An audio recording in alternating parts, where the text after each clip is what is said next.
तो झारखंड विधानसभा के बजट सत्र का आज से आगाज होने वाला है और इससे पहले विधानसभा परिसर में मंत्री सुदिव्य कुमार सोनू प्रेस कॉन्फ्रेंस कर रहे हैं। आपको सीधे लिए चलते हैं। संसद के उद्घाटन में माननीय राष्ट्रपति कहाँ थी जब संवैधानिक पदों को राजनीतिक चश्मे से देखा जाता है तो संवैधानिक पदों की गरिमा गिरती है। राष्ट्रपति इस देश की संवैधानिक प्रमुख हैं और इस देश का हर नागरिक राष्ट्रपति का सम्मान करता है, लेकिन यदि संवैधानिक पदों का इस्तेमाल राजनीतिक कारणों से होने लगेगा तो जवाब तो भारतीय जनता पार्टी को देना चाहिए कि आदरणीय राष्ट्रपति को विपक्षी होते हुए भी झारखंड मुक्ति मोर्चा ने अपना पूर्ण रूपेण समर्थन दिया था। आज बंगाल की घटना को, बंगाल के चुनाव के मद्देनजर भारतीय जनता पार्टी अगर ये सवाल खड़ा करती है तो उनको भी जवाब देना चाहिए कि उस संवैधानिक पद की गरिमा को भाजपा ने कितना तार-तार किया है। ज्ञानेश कुमार भी कल जब कलकत्ता एयरपोर्ट पहुंचे तो उन्हें काला झंडा दिखाया गया। इस ट्रेंड की शुरुआत किसने की?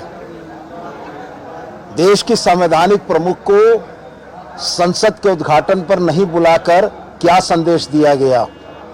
क्या यह ट्रेंड नहीं बनेगा कि कल राज्यसभा या लोकसभा या किसी भी संवैधानिक भवन का निर्माण होगा तो उसमें राष्ट्रपति को नहीं बुलाए जाने के लिए इसी परंपरा का उल्लेख होगा? तो जिन लोगों ने इस देश की संविधान की आत्मा के साथ खिलवाड़ किया है उनको इस तरह के सवालों को खड़ा करने का हक नहीं है। ज्ञानेश कुमार जी निर्वाचन आयोग के मुख्य चुनाव आयुक्त हैं। इस देश की व्यवस्था में न्यायपालिका को छोड़कर सारे जनता के प्रति जवाबदेह हैं और जनता को यह प्रतीत होता है कि ज्ञानेश कुमार जी अपने कर्तव्यों का निर्वहन उस समग्रता के साथ नहीं कर रहे हैं तो जनता को निश्चित रूप से विरोध करने का, शांतिपूर्ण विरोध करने का पूरा अधिकार है। सोनू जी, अप्रैल में यहाँ भी एफआईआर होना है, जेएमएम की आशंका क्या है? क्योंकि लगातार आप लोग सवाल उठा रहे हैं, नियत पर सवाल उठ रहा है। एसआईआर जब झारखंड आएगा तो वो ज़्यादा उचित समय होगा कि हम अपनी प्रतिक्रिया देंगे, लेकिन मेरा यह स्पष्ट मानना है कि संवैधानिक संस्थाएं जब अपने कर्तव्यों के निर्वहन में विचलित होंगी तो जनता चाबुक फटकार कर उनको याद दिलाएगी कि उनके कर्तव्य क्या हैं और उनको किस पथ पर चलना है। जैसे कांग्रेस ने पीएलए पोस्ट क्रिएट किया है कि वो दैट विल हेल्प पीपल की ताकि उनका नाम ना कटे, क्या जेएमएम अपनी ओर से कोई तैयारी की है कि लोगों को एसआईआर के चलते परेशानी ना हो, उनके कार्यकर्ता हेल्प करते हैं? जो परिस्थितियां आएंगी उसके आलोक में निर्णय होंगे और मैं यह स्पष्ट मानता हूं कि चुनाव की प्रक्रियाओं से यह देश, यहाँ के राजनीतिक दल पहले भी 2-4 होते रहे हैं। जो रचनात्मक सहयोग एक राजनीतिक दल को व्यवस्थाओं के निर्वहन के लिए करना चाहिए वो करते रहे हैं, हम लोग आगे भी करेंगे। कांग्रेस का एक आरोप है कि सब नाम या टाइटल देख के काटा जा रहा है, आपको भी ऐसा लगता है एसआईआर? कांग्रेस के आरोपों पर कांग्रेस से पूछा जाना ज़्यादा बेहतर होगा। तो क्या लगता है, मतलब कैसे पिक एंड चूज कर रहे हैं, ऐसा लग रहा है? प्रक्रियाओं को समझ आने दीजिए और उसके ऊपर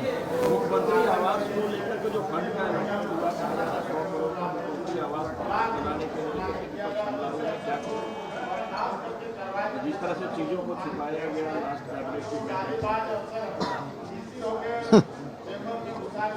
सेंट्रल विस्टा बना क्या सवाल खड़े हुए? 8,000 करोड़ का प्लेन इस हिंदुस्तान में किसके पास है? सवाल खड़े हुए। क्या मुख्यमंत्री ने वह निजी संपत्ति बनाई है? विधायकों के लिए 4 करोड़ के बंगले बने, वो निजी संपत्ति थी?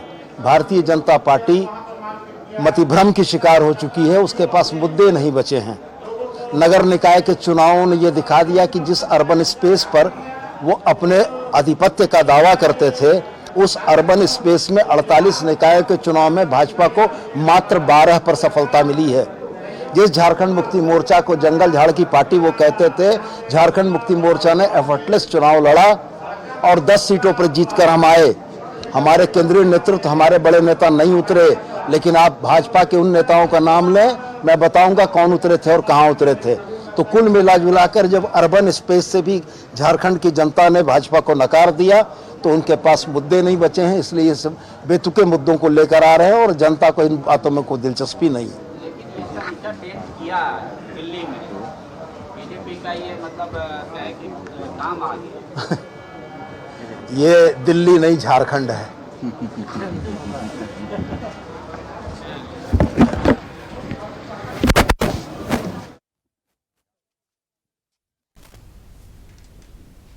तो मंत्री सुदिव्य कुमार सोनू ने मीडिया को संबोधित किया। चलिए हम सीधे रुख करेंगे, हमारे सहयोगी तनय खंडेलवाल वहां से हमारे साथ जुड़े हुए हैं।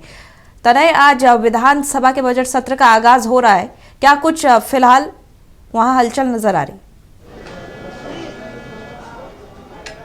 जब भी देखिए, होली के अवकाश के बाद आज एक बार फिर से झारखंड विधानसभा के बजट सत्र की शुरुआत हुई है और शुरुआत जो है वो हंगामेदार है, क्योंकि विपक्षी दल है, चाहे बीजेपी हो चाहे आजसू के जो विधायक है, वो सदन के बाहर अपने मुद्दों को लेकर देखिए तख्तियाँ लेकर प्रदर्शन कर रहे हैं, धरने पर बैठे हैं और तख्तियाँ जो हैं वो हाथों में दिख रही है। अब धीरे धीरे जैसे जैसे बीजेपी के विधायक पहुंचेंगे सभी यहाँ प्रदर्शन करते नजर आएंगे। अब देखिए किस प्रकार से बड़कागांव से विधायक जो हैं रोशन चौधरी वो बैठे, उनसे सुनेंगे क्या है। चलते रोज वहाँ आपराधिक घटनाएं बढ़ रही हैं, जिसके कारण हत्याएं, दो हत्याएं हुई और आज भी जो कुछ लोग हॉस्पिटल में भर्ती हैं। पुलिस प्रशासन के गलत रवैये के कारण पूरे बड़कागांव में भय का वातावरण है। वहाँ अपराधी खुलेआम आर्म्स लेके घूम रहे हैं, गाड़ी में पुलिस का बोर्ड लगा के घूम रहे हैं, जिसके कारण पूरा उस क्षेत्र का लॉ एंड ऑर्डर पूरी तरह से फेल है। आम आदमी को घूमना मुश्किल हो गया है। आज हम इसी धरना के माध्यम से हजारीबाग जिला प्रशासन और स्थानीय प्रशासन के खिलाफ धरना दे रहे हैं और पूरी तरह से वहाँ बालू कोयला की अवैध जो कारोबार हो रही है उसको बंद किया जाए। तो सरकार से आप डिमांड करें कि फेरबदल हो प्रशासन में या प्रशासन टाइट हो? प्रशासन में फेरबदल हो या प्रशासनिक पदाधिकारी जो इसमें इन्वॉल्व हैं उन पर भी कार्रवाई हो, ताकि इस तरह की आपराधिक घटनाएं न घटें। देखिए बड़कागांव में प्रशासन के खिलाफ देखिए किस प्रकार से अपने मुद्दों को लेकर तमाम जो विधायक हैं वो बाहर प्रदर्शन करते नज़र आ रहे हैं। सदन के अंदर और सदन के बाहर बीजेपी के विधायक प्रदर्शन करते नज़र आएंगे, सरकार से सवाल पूछते नज़र आएंगे, सरकार को घेरते नज़र आएंगे। और इसकी तस्वीर जो है शुरुआत से ही देखने को मिल रही है। बड़कागांव के विधायक जो हैं रोशन लाल चौधरी हाथ में तख्तियाँ लिए हुए हैं कि बड़कागांव में अवैध रूप से गाड़ियाँ चल रही है, खुलेआम जो भी अपराधी हैं। तनय, कौन से प्रमुख मुद्दे होंगे जिस पर विपक्ष जो है सरकार को घेर सकती है? जी बिल्कुल, देखिए तमाम कई ऐसे मुद्दे, क्योंकि बंगाल में जिस प्रकार से राष्ट्रपति का प्रोटोकॉल तोड़ा गया, बंगाल की जो मुख्यमंत्री हैं ममता बनर्जी, उनका कल पुतला दहन भी किया गया था और संभवतः वो मुद्दा उसको लेकर भी सदन के अंदर और बाहर ये मामले को लेकर विपक्ष सवाल खड़े कर सकता है, क्योंकि जिस प्रकार से SIR को लेकर भी तमाम चीज़ें हो रही है कि अगले महीने SIR होना है, ये मुद्दा भी गूंजेगा। और साथ ही साथ क्योंकि निकाय चुनावी हाल ही में बीता है, जो स्थिति रही थी चाहे बीजेपी की हो, JMM की हो, JMM ने शहर में कई जगह पर चाहे पार्षद हो चाहे मेयर हो, कई ऐसे सीट थे जिसमें जीत हासिल की है। तो कहीं ना कहीं तमाम चीज़ों को लेकर सदन के अंदर और बाहर ये तमाम मुद्दे गूंजते नजर आएंगे। साथ ही साथ जो विभागीय अनुदान दिया गया है बजट में, उसको लेकर भी चर्चा होगी। दूसरे पाली में अनुदान को लेकर चर्चा की जाएगी, जो कि भवन निर्माण हो, सड़क पथ निर्माण हो, इन तमाम विभागों के जो राशि आवंटित की गई है उसको लेकर वाद विवाद होगा। और देखिए तस्वीरें आप देखिए, लगातार विधायकों के पहुंचने का सिलसिला जारी है। बोकारो की विधायक श्वेता सिंह पहुंची है, साथ ही साथ देखिए जमशेदपुर पूर्व की विधायक वो भी पहुंची है। लगातार विधायकों के पहुंचने का सिलसिला जारी है। मैडम, होली के बाद एक बार फिर से सदन की शुरुआत, क्या मुद्दे वापस विपक्ष एग्रेसिव नजर आएगा, सदन के अंदर घेरते नजर आएगा सरकार? देखिए, जब से सदन की कार्यवाही चालू हुई है तभी से जो है विपक्षी हर एक मुद्दों को लेकर जो है मुखर है। सदन के पटल पर भी वो अपने अपने क्षेत्र के मुद्दों को, राज्य के मुद्दों को रख रहे हैं। लेकिन सत्ता पक्ष कह रहा है कि आप लोग गायब हैं, जो अनुसंख्या बल है जी। सत्ता पक्ष ये कह रहे हैं कि बीजेपी मुख्य विपक्षी दल है, सदन के अंदर सदन के बाहर तो गायब रहते हैं। बिल्कुल नहीं, हम सदन के अंदर भी है, सदन के बाहर भी है, इन्हें दिखाई नहीं पड़ते हैं। ये सत्ता के नशे में इतने चूर हो गए कि इन्हें तो विपक्ष दिखाई ही नहीं दे रहा। विपक्ष कहने तो जनता ही दिखाई नहीं दे रही है, और क्या मैं कहूँ। आप लोग किन मुद्दों को लेकर जाएंगे सदन के, क्योंकि अब तो देखिए हमारे इस क्षेत्र के मुद्दे हैं, क्योंकि क्षेत्र की जनता ने हमें चुना है, उनकी भी समस्याएं हैं जिसे पटल पर रखना बहुत ही आवश्यक है। हम हर एक प्रश्न जो है वो पटल पर उठाए जा रहे हैं अपने क्षेत्र के, उस पर जवाब भी मिल रहे हैं, पर जब मिलते हैं उससे हम संतोष नहीं होते, असंतोषजनक जवाब मिलते हैं, और उससे हम क्या, हमारी जनता भी जो है संतोष नहीं होती, क्योंकि हम उसे जब डालते हैं हमसे प्रश्न पूछे जाते हैं कि आपने वहाँ पे किस तरह से सवाल को किया, और प्रक्रिया जो है आपके सदन की, वो सभी, मैं तो चाहती हूँ आम नागरिक को जानना चाहिए कि प्रक्रिया कैसे कैसे होती है, ताकि उन्हें भी पता चले प्रश्न कैसे उठते हैं, कैसे आते हैं, हम कैसे इस पर बात रखते हैं अपना, कैसे क्षेत्र के मुद्दों को उठाते हैं, किन किन परिणामों से, किन किन प्रक्रिया से सभी समस्याओं को गुजरना पड़ता है। प्रश्न के आंसर आते हैं रात को 2 बजे, उनका तैयारी करना पड़ता है, ये सभी चीज़ें हैं। तो मैं तो यही कहूँगी, हम मुखर हैं और बड़ी तत्परता से हर एक मुद्दों को सदन के पटल पर रख रहे हैं, उठा रहे हैं, सरकार से जवाब मांग रहे हैं। जी जी जी आज जो है हमारे विधायक दल की बैठक होनी है, तो आप विधायक दल की बैठक के बाद हमसे पूछिएगा कि कौन कौन सी समस्या, सभी चीज़ें जो है हुई है, क्योंकि बहुत सारी ऐसी समस्या जिस पर हमें एक होकर एक मुखर रूप से आवाज़ उठाने की आवश्यकता है, जो हम उठाएंगे। बस समय का इंतजार करें। देखिए पूर्णिमा साहू, जो कि पूर्णिमा दास साहू, जो कि जमशेदपुर पूर्वी की विधायक है, ग्रामीण विकास मंत्री दीपिका पांडे सिंह भी पहुंची है, तो लगातार तमाम जो विधायक हैं, मंत्री हैं, पहुंच रहे हैं। सवाल जवाब किए जाएंगे, तमाम मुद्दे उठाए जाएंगे, सरकार को घेरने को लेकर भी तमाम चीज़ें होंगी। इधर मैडम पोडियम से नहीं बोल देगी। नहीं, कोई मेरे पास मामले नहीं वहाँ पोडियम में खड़े होकर बोलने के लिए। आप लोग पूछे। हमारे पास क्वेश्चन है। जो बिहार में राजनीतिक बदलाव हुए हैं, क्या लगता है कांग्रेस को नीतीश कुमार? देखिए ये तो होना ही था। भाजपा अपने जो भी अलाइज हैं, खास करके रीजनल पार्टीज के साथ क्या करती रही है, उसका एक पूरा इतिहास है हम लोगों के सामने। अब आप भाजपा वालों से पूछिए या जेडीयू वाले जवाब दे पाएंगे।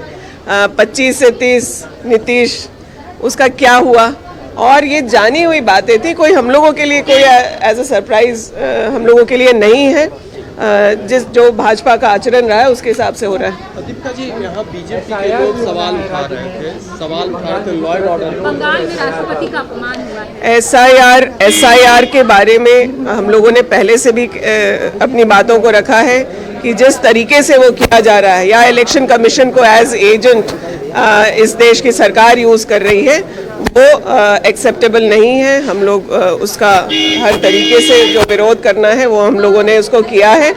इस प्रक्रिया को सही तरीके से कराना बहुत आवश्यक था। कहीं जहां चुनाव है वहां फोकस किया जा रहा है, और क्योंकि ये बातें आने लगी तो अब झारखंड में भी करके ये दिखाया जा रहा है कि चुनावी राज्यों में सिर्फ नहीं हो रहा। आज विधायक दल की बैठक कर रही है कि सदन में कैसे सरकार को घेरना है। मैंने पहले ही बताया, इतना कमजोर विपक्ष पूरे देश में नहीं है। भाजपा यहाँ बिल्कुल जमीन दोज हो गई और विपक्ष जैसा कोई मामला बचा नहीं है। देखिए, वो वहाँ जो टीएमसी ने निर्णय लिया है, किन परिस्थितियों में लिया है, मुख्यमंत्री भी महिला हैं, राष्ट्रपति भी महिलाएं, उनको समझने की ग्रामीण विकास मंत्री दीपिका पांडे सिंह एसआईआर को लेकर भी लगातार जो सवाल खड़े हो रहे हैं, जिस प्रकार बिल्कुल तनय, विपक्ष पूरी तरह से रणनीति बना चुकी है सरकार को कई मुद्दों पर घेरने के लिए। अब देखना होगा कि सरकार किस तरह से जवाब देती है। फिलहाल बहुत बहुत धन्यवाद तमाम जानकारी के लिए।